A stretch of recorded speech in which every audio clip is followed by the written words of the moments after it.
ఓం శాంతి. జనవరి 19వ తారీఖు 2024 ఉదయం మురళి. ఓం శాంతి. బాబ్దాదా మధువనము. ఈరోజు మధుర మహావాక్యాలు. బాబా చెప్తున్నారు, మధురమైన పిల్లలు, సదా సంతోషంగా ఉండండి. ఇతరులకు కూడా సంతోషమును ఇప్పించండి. ఇదే మీరు ఇతరులపై చూపించే కృప. ఎవరికైనా దారి చూపించడం అన్నింటికంటే గొప్ప పుణ్యకార్యము. ప్రశ్న: సదా ప్రసన్న చిత్తులుగా ఎవరు ఉండగలరు? ప్రసన్న చిత్తులుగా అయ్యే సాధనమేది? జవాబు: ఎవరైతే జ్ఞానములో చాలా వివేకవంతులుగా ఉంటారో, ఎవరైతే డ్రామాను ఒక కథ వలె తెలుసుకొని స్మరణ చేస్తూ ఉంటారో వారే సదా ప్రసన్న చిత్తులుగా ఉంటారు. ప్రసన్న చిత్తులుగా అయ్యేందుకు సదా తండ్రి శ్రీమతమును అనుసరిస్తూ ఉండండి. స్వయాన్ని ఆత్మగా భావించండి. అంతేకాక తండ్రి ఏది అర్థం చేయిస్తున్నారో దానిని బాగా మథనము చేయండి. విచారసాగర మథనము చేస్తూ చేస్తూ ప్రసన్న చిత్తులుగా అవుతారు. ఓం శాంతి. ఆత్మిక తండ్రి ఆత్మిక పిల్లలతో ఆత్మిక సంభాషణను చేస్తున్నారు. మనందరి తండ్రి ఒక్కరేనని, వారే శిక్షణ కూడా ఇస్తున్నారని ఆత్మలకు తెలుసు. శిక్షణ ఇవ్వడం టీచరు కర్తవ్యం. గమ్యం ఏదో తెలపడం గురువు కర్తవ్యము. లక్ష్యాన్ని కూడా పిల్లలు తెలుసుకున్నారు. ముక్తి జీవన్ముక్తుల కొరకు స్మృతి యాత్ర అత్యంత అవసరము. రెండూ సహజమైనవే. 84 జన్మల చక్రము కూడా తిరుగుతూ ఉంటుంది. ఇప్పుడు మన 84 జన్మల చక్రము పూర్తయిందని, తిరిగి వెళ్ళాలని గుర్తుండాలి. అయితే పాపాత్ములు ముక్తి జీవన్ముక్తులలోకి తిరిగి పోలేరు. ఈ విధంగా విచారసాగర మథనము చేయాలి. ఎవరు చేస్తారో వారు పొందుతారు. వారే సంతోషంగా ఉంటారు. ఇతరులను కూడా సంతోష పెడతారు. ఇతరులకు మార్గాన్ని తెలిపి వారిపై కూడా కృప చూపించాలి. ఇది పురుషోత్తమ సంగమయుగమని పిల్లలైన మీకు తెలుసు. ఈ విషయం కూడా కొంతమందికి గుర్తుంటుంది, కొంతమందికి గుర్తుండదు, మర్చిపోతారు. ఇది కూడా గుర్తుంటే ఖుషీ పాదరస మీటరు పైకి ఎక్కి ఉంటుంది. అనగా అపారమైన సంతోషం కలుగుతుంది. తండ్రి టీచరు గురువు రూపములో స్మృతి ఉండినా అపారమైన ఖుషి కలుగుతుంది. అయితే నడుస్తూ నడుస్తూ ఏదైనా ఆటంకం కలుగుతుంది.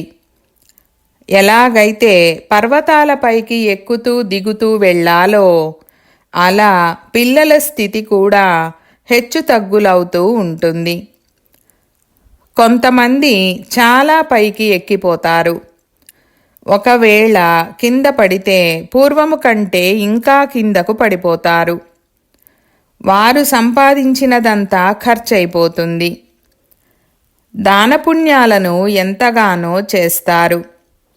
భలే, ఎంత దానపుణ్యాలు చేసినా పుణ్యము చేస్తూ చేస్తూ పాపాలు చేస్తూ ఉంటే చేసిన పుణ్యమంతా సమాప్తమైపోతుంది.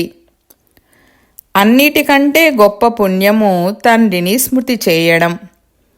స్మృతి ద్వారానే పుణ్యాత్ములుగా అవుతారు. ఒకవేళ సాంగత్య దోషంలో పొరపాట్ల మీద పొరపాట్లు చేస్తూ ఉంటే ముందు కంటే ఎక్కువగా కిందకు పడిపోతారు. ఆ జమా ఖాతా ఉండదు, నష్టంలోకి వెళ్ళిపోతుంది. పాపకర్మలు చేసినందున నష్టమైపోతుంది. పాప ఖాతా చాలా పెరిగిపోతుంది. ఖాతాను సంభాళించుకోవాలి కదా. తండ్రి కూడా చెప్తున్నారు, మీది పుణ్య ఖాతాగా ఉండేది. పాపం చేసినందున పాపము 100 రెట్లు అయ్యి నష్ట ఖాతాగా అయిపోయింది. పాపాలలో కూడా కొన్ని చాలా పెద్ద పాపాలు, కొన్ని తేలికైనవి ఉంటాయి. కామము చాలా కఠినమైన పాపము. క్రోధము 2వ నెంబరు. లోభము దానికంటే తక్కువది. అన్నింటికంటే ఎక్కువ కామవశమైనందున జమ అయిందంతా నష్టమైపోతుంది. లాభానికి బదులు నష్టమైపోతుంది. సద్గురు నిందకులకు స్వర్గంలో స్థానం లభించదు. తండ్రి వారిగా అయ్యి మళ్ళీ తండ్రిని వదిలేస్తారు. ఇందుకు కారణమేమి? చాలా వరకు తరచుగా కామవికారపు దెబ్బ తగులుతుంది. ఇది చాలా పెద్ద శత్రువు. దాని బూతుబొమ్మనే తయారు చేసి తగలబెడతారు. క్రోధ లోభముల దిష్టిబొమ్మను తయారు చెయ్యరు. కామము పైన పూర్తిగా విజయం పొందుకుంటే జగజ్జీతులుగా అవుతారు. రావణరాజ్యంలో పతితులైన మమ్మల్ని మీరు వచ్చి పావనంగా చేయమని తండ్రిని పిలుస్తారు. ఓ పతిత పావన రా అని అందరూ గానము చేస్తారు. పతితులను పావనంగా చేసే సీతలందరి ఓ రాముడా రండి అని పాట కూడా పాడతారు. అయితే వారికి అర్థం తెలీదు. తండ్రి తప్పకుండా నూతన ప్రపంచాన్ని స్థాపన చేసేందుకు వస్తారని కూడా తెలుసు. అయితే సమయాన్ని చాలా పొడిగించినందున గాఢాంధకారము అలుముకొని పోయింది. జ్ఞానము అజ్ఞానమని అంటారు కదా. అజ్ఞానమనగా భక్తి. ఎవరిని పూజిస్తారో వారిని గురించి వారెవరో కూడా తెలీదు. కనుక వారి వద్దకు ఎలా చేరుకోవాలి? అందువలన దానపుణ్యాలన్నీ నిష్ఫలమైపోతాయి. ఒకవేళ లభించిన వాటి వలన అల్పకాలిక కాకిరెట్ట సమానమైన సుఖము లభిస్తుంది. మిగిలినదంతా దుఃఖమే దుఃఖము. ఇప్పుడు తండ్రి చెప్తున్నారు, నన్నొక్కరినే స్మృతి చేస్తే మీ దుఃఖాలన్నీ దూరమైపోతాయి. ఇప్పుడు పాతదంతా సమాప్తమై కొత్తది జమ అయ్యేందుకు ఎంత స్మృతి చేస్తున్నారో గమనించండి. కొంతమంది కొద్దిగా కూడా జమ చేసుకోరు. మొత్తం ఆధారమంతా స్మృతిపైనే ఉంది. స్మృతి చెయ్యకుంటే పాపాలు ఎలా నశిస్తాయి లేక కట్టవుతాయి? జన్మ జన్మాంతరాల పాపాలైతే చాలా ఉన్నాయి. ఈ జన్మలోని జీవిత కథను వినిపించినందున జన్మ జన్మాంతరాల పాపాలు నశించవు. కేవలం ఈ జన్మలోని పాపభారము తేలికైపోతుంది. చాలా కష్టపడాలి. ఇన్ని జన్మల లెక్కాచారం యోగము ద్వారా మాత్రమే సమాప్తం అవుతుంది. మేమెంత యోగము చేస్తున్నామని విచారము చెయ్యాలి. మా జన్మ సత్యయుగం ఆదిలో జరగగలదా? ఎవరైతే చాలా పురుషార్థం చేస్తారో వారు మాత్రమే సత్యయుగము ఆదిలో జన్మ తీసుకుంటారు. వారు దాగి ఉండలేరు. అందరూ సత్యయుగంలోకి రారు. చివరిలో వెళ్ళి చాలా చిన్న పదవిని పొందుతారు. ఒకవేళ మొదట్లో వచ్చినా నౌకరీ చేస్తారు. ఇది అర్థం చేసుకునే సాధారణ విషయం. కావున తండ్రిని చాలా స్మృతి చెయ్యాలి. మనము నూతన ప్రపంచంలో విశ్వానికి యజమానులుగా అయ్యేందుకు వచ్చామని మీకు తెలుసు.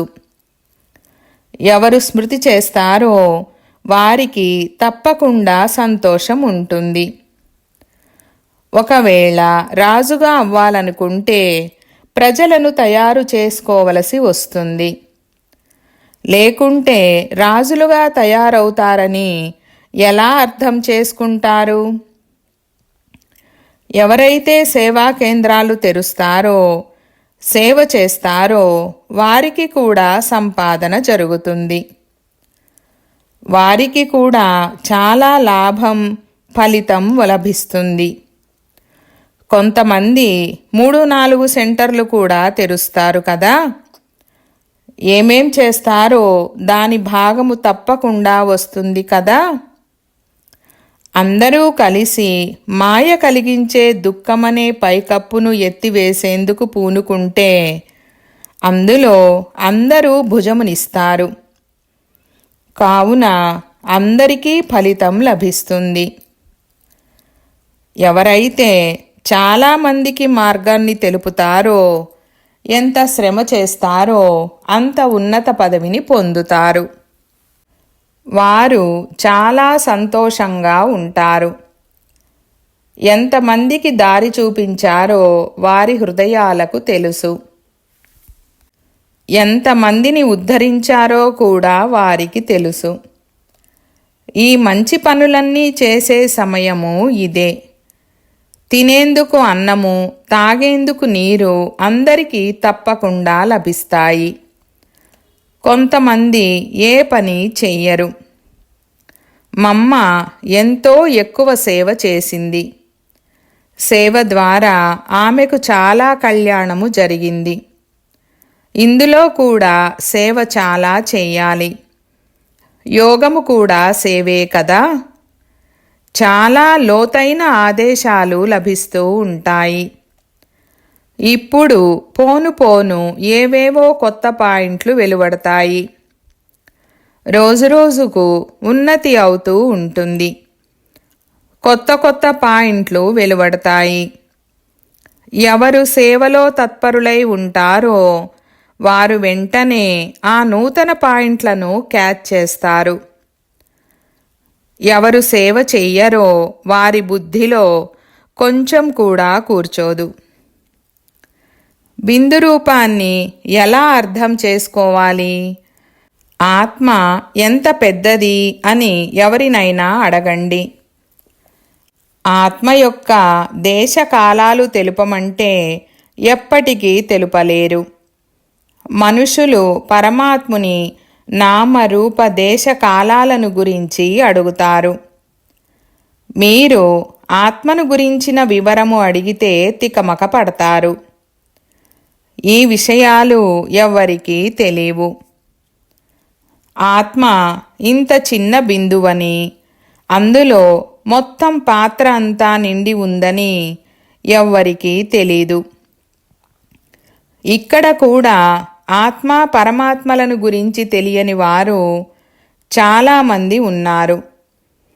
కేవలం వికారాలను మాత్రమే సన్యసించారు.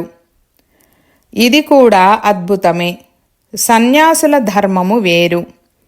ఈ జ్ఞానము మీ కొరకే. తండ్రి అర్థం చేయిస్తున్నారు. మీరు పవిత్రంగా ఉండేవారు, మళ్ళీ అపవిత్రంగా అయ్యారు. ఇప్పుడు మళ్ళీ పవిత్రంగా తయారవ్వాలి. మీరే 84 జన్మల చక్రములో తిరుగుతారు. ప్రపంచంలోని వారికి ఈ విషయాలు కూడా తెలియవు. జ్ఞానము వేరే, భక్తి వేరే. జ్ఞానము పైకి తీసుకెళ్తుంది, భక్తి కింద పడేస్తుంది. కావున ఈ రెండిటికి రాత్రికి పగలుకున్నంత వ్యత్యాసం ఉంది. మనుషులు భలే స్వయాన్ని ఎంత గొప్ప వేదశాస్త్రాల అథారిటీని అని భావించినా వారికి కొంచెం కూడా తెలీదు. మీకు కూడా ఇప్పుడే తెలిసింది. మీలో కూడా నెంబర్ వారుగా ఉన్నారు. మర్చిపోవడం వలన సంతోషం మాయమైపోతుంది. లేకుంటే అపారమైన ఖుషి ఉండాలి. బాబా నుండి మీకు వారసత్వము లభిస్తూ ఉంది. బాబా సాక్షాత్కారము చేయిస్తారు. అయితే సాక్షాత్కారములో చూసి కూడా శ్రీమతమును అనుసరించకపోతే లాభమేముంది? తండ్రిని దుఃఖములో స్మరణ చేస్తారు. వారిని ముక్తిదాత, ఓ రామా, ఓ ప్రభువా అని అంటారు. అయితే వారు ఎవరో ఎవరికీ తెలీదు. స్వయాన్ని ఆత్మగా భావించి తండ్రిని స్మృతి చేయమని భక్తి మార్గములో ఎవ్వరూ చెప్పరు. ఒకవేళ అలా చెప్పి ఉంటే పరంపరగా కొనసాగేది. భక్తి కొనసాగుతూ వస్తోంది కదా. భక్తి లెక్కలేనంత ఉంది. జ్ఞానము ఒక్కటే. భక్తి ద్వారా భగవంతుడు లభిస్తారని మనుషులు భావిస్తారు. అయితే ఎలా లభిస్తాడు, ఎప్పుడు లభిస్తాడు అనేది ఎవరికీ తెలీదు. భక్తి ఎప్పుడు మొదలవుతుంది? అందరికంటే ఎవరు ఎక్కువ భక్తి చేస్తారు? ఈ విషయాలు ఎవ్వరికీ తెలీదు. ఇంకా 40,000 సంవత్సరాలు భక్తి చేస్తూ ఉంటారా? ఒకవైపు మనుషులు భక్తి చేస్తున్నారు, మరోవైపు మీరు జ్ఞానాన్ని పొందుతున్నారు. మనుషులతో ఎంతో తలకొట్టుకోవలసి వస్తుంది.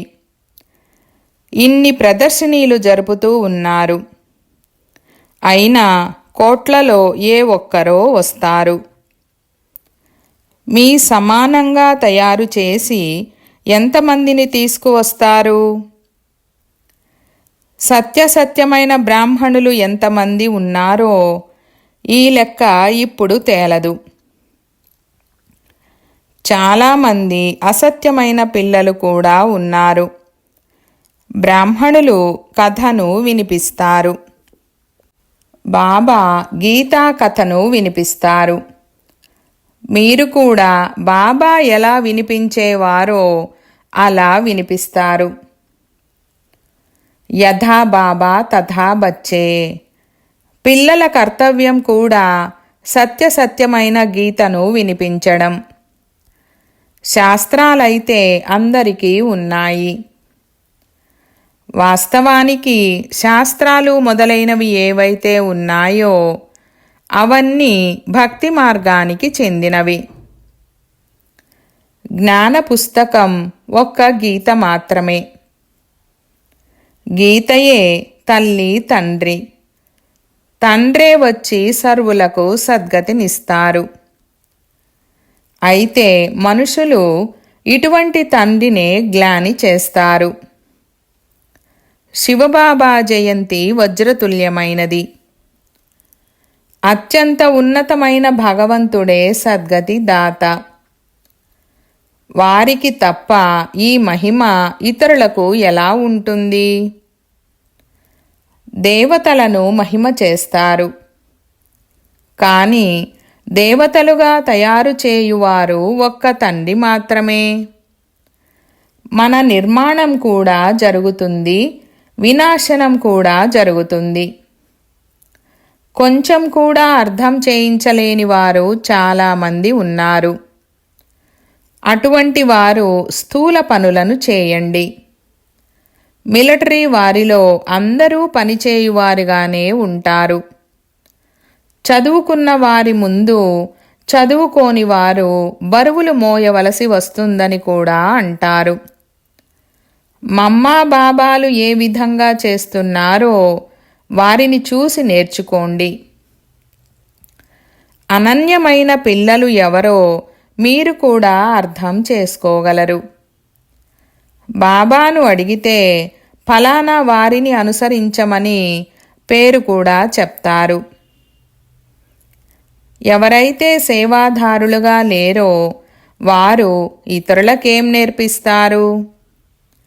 ఇంకా వారు సమయాన్ని ఎక్కువగా వృధా చేస్తారు.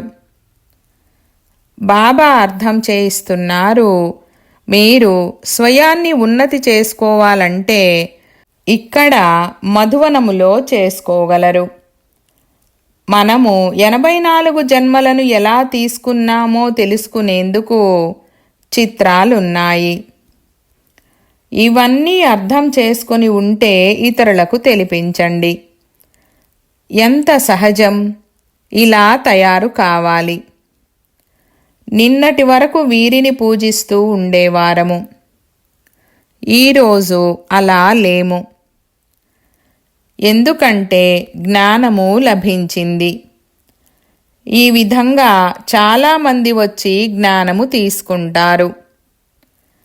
మీరు ఎన్ని సేవా కేంద్రాలను స్థాపన చేస్తూ ప్రజలను చుట్టుముడతారో అంత ఎక్కువ మంది వచ్చి అర్థం చేసుకుంటారు. ఈ విషయాలను విన్నందువలన వారి సంతోషపు పాదరస మీటరు పైకి ఎక్కిపోతుంది. నరుని నుండి నారాయణునిగా తయారవ్వాలి. సత్యమైన సత్యనారాయణ కథ కూడా ఉంది. భక్తి ద్వారా కిందకే దిగజారుతూ వచ్చారు. జ్ఞానమంటే ఏమిటో వారికి తెలియనే తెలీదు. అనంతమైన తండ్రి వచ్చి మీకు యథార్థాన్ని తెలుపుతున్నారు. బాబా చెప్తున్నారు, మొన్న మీకు రాజ్యం ఇచ్చాను. ఇప్పుడు ఆ రాజ్యము ఎక్కడికి పోయింది? ఇదంతా మీకు తెలుసు. ఇది ఒక ఆట. తండ్రి ఒక్కరు మాత్రమే ఈ నాటక రహస్యాన్ని పూర్తిగా అర్థం చేయించగలరు. బాబా, మీరు డ్రామాలో బంధింపబడి ఉన్నారు. మీరు పతిత ప్రపంచములో పతిత శరీరములో తప్పకుండా రావలసి వస్తుంది. ఈశ్వరుని చాలా మహిమ చేస్తారు. పిల్లలంటారు, మేము మిమ్మల్ని పిలిచినందున మాకు సేవ చేసేందుకు లేక మమ్మల్ని పతితుల నుండి పావనంగా చేసేందుకు రానే రావలసి వచ్చింది. కల్పకల్పము మమ్మల్ని దేవతలుగా చేసి మీరు వెళ్ళిపోతారు. ఇది ఒక కథ వలె ఉంది. వివేకవంతులైన వారికి ఇది ఒక కథ. పిల్లలైన మీరు ప్రసన్న చిత్తులుగా ఉండాలి. బాబా కూడా డ్రామానుసారము సేవకులుగా అయ్యారు. నా మతమును అనుసరించండని తండ్రి చెప్తున్నారు. స్వయాన్ని ఆత్మగా భావించండి. దేహాభిమానాన్ని వదిలేయండి. కొత్త ప్రపంచంలో మీకు కొత్త శరీరము లభిస్తుంది. తండ్రి ఏదైతే తెలుపుతున్నారో దానిని మంచి రీతిగా మథనము చేయండి. ఇలా తయారయ్యేందుకు మేము వచ్చామని బుద్ధి ద్వారా అర్థం చేసుకుంటారు. లక్ష్యము మీ ముందు నిలబడి ఉంది. భగవాను వాచ, వారు భగవంతుని మనుష్యులని భావిస్తారా లేక నిరాకారులని అంటారా? ఆత్మలైన మీరందరూ నిరాకారులే. శరీరము తీసుకొని పాత్ర చేస్తారు. బాబా కూడా పాత్ర చేస్తారు. ఎవరైతే మంచి రీతిగా సేవ చేస్తారో వారికే మేము మాలలోని పూసలుగా తప్పకుండా అవుతామని నిశ్చయం ఉంటుంది. నరుడి నుండి నారాయణునిగా అవ్వాలి. ఫెయిల్ అయితే ఆటోమేటిక్గా సీతారాములుగా అవుతారు. భగవంతుడే స్వయంగా చదివిస్తూ ఉంటే బాగా చదవాలి. అయితే మాయ చాలా వ్యతిరేకిస్తుంది. తుఫానులను సృష్టిస్తుంది. మంచిది. मीठे मीठे सिकीलधे बच्चों प्रति मात पिता बाप दादा का याद प्यार और गुड मॉर्निंग. रूहानी बाप की रूहानी बच्चों को नमस्ते. हम रूहानी बच्चों की रूहानी बाप दादा को याद प्यार गुड मॉर्निंग और నమస్తే నమస్తే బాబా నమస్తే. ధారణ కొరకు ముఖ్య సారము. 1వ పాయింట్, విచారసాగర మథనము చేసి అపారమైన సంతోషాన్ని అనుభవము చేయాలి. ఇతరులకు కూడా దారి తెలిపే కృప చూపాలి. సాంగత్య దోషంలోకి వచ్చి ఏ పాపకర్మ చేయరాదు. 2వ పాయింట్, మాయ కలిగించే దుఃఖముల పైకప్పును తొలగించి వేసేందుకు అందరూ కలిసి సహయోగం ఇవ్వాలి. సేవా కేంద్రాలు తెరిచి అనేక మంది కళ్యాణానికి నిమిత్తంగా అవ్వాలి. వరదానము: మీ మాటల విలువను అర్థం చేసుకుని వాటిని పొదుపు చేసే మహానాత్మా భవ. వివరణ: మహాత్ముల మాటలకు సత్యవచన్ మహారాజ్ అని అంటారు. అలా మీ మాటలు సదా సత్యవచనాలుగా, అనగా అవి ఏదో ఒక ప్రాప్తిని చేయించే వచనాలుగా ఉండాలి. బ్రాహ్మణుల నోటి ద్వారా ఎప్పుడూ ఎవరిని శపించే మాటలు వెలువడరాదు. అందువలన యుక్తియుక్తంగా పనికి వచ్చే మాటలు మాట్లాడండి. మాటల విలువను అర్థం చేసుకోండి. శుభకరమైన మాటలు, సుఖమునిచ్చే మాటలను మాట్లాడండి. తమాషా మాటలు, ఎగతాళి చేసే మాటలు మాట్లాడకండి. మాటలను పొదుపు చేయండి. అప్పుడు మహానాత్మలుగా అయిపోతారు. స్లోగన్: శ్రీమతమనే చేయి సదా జతలో ఉంటే మొత్తం యుగమంతా చేతిలో చేయి వేసి నడుస్తూ ఉంటారు. ఈరోజు అవ్యక్త ఇషారా పాయింట్: ఎలాగైతే కరెంటు కనెక్షన్ ద్వారా పెద్ద పెద్ద మిషన్లు నడుస్తాయో అలా మీరందరూ ప్రతి కర్మ చేస్తూ కనెక్షన్ యొక్క ఆధారంతో స్వయం కూడా డబల్ లైట్గా అయ్యి నడుస్తూ ఉండండి.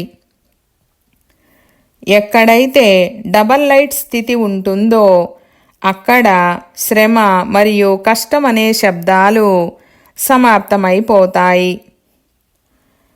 నాది అనే దానిని సమాప్తం చేసి ట్రస్టీ స్థితి యొక్క భావమును మరియు ఈశ్వర్య సేవా భావము ఉన్నట్లయితే డబల్ లైట్గా అవుతారు. అవ్యక్త సైలెన్స్ ద్వారా డబల్ లైట్ ఫరిష్తా స్థితిని అనుభవము చేయండి. ఓం శాంతి.